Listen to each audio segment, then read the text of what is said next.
अस्सलाम वालेकुम। जी जमी भाई, क्या हाल है?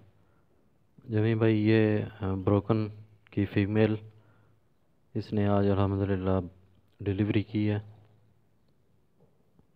और इसके माशाल्लाह से 6 बच्चे हैं।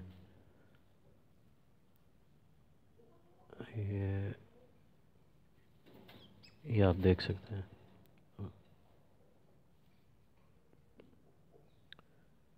ये काफ़ी अंदर इसने खड्डा लगा के उसमें दिए हैं।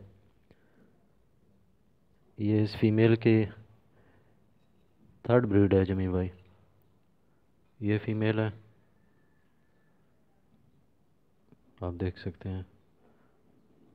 और ये इसके सेकंड क्लच के बच्चे हैं, जो 10 बनीज़ आए थे। ये अल्हम्दुलिल्लाह सारे एक्टिव और हेल्दी हैं, अभी फीड खा रहे हैं।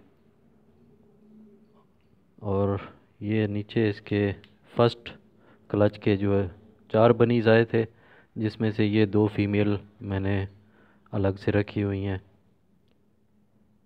ये फर्स्ट क्लच के बच्चे हैं, ये सेकंड क्लच के बच्चे हैं 10, और ये थर्ड क्लच के बच्चे जो आज अल्हम्दुलिल्लाह 29 मार्च 2022 को इसकी डिलीवरी हुई है।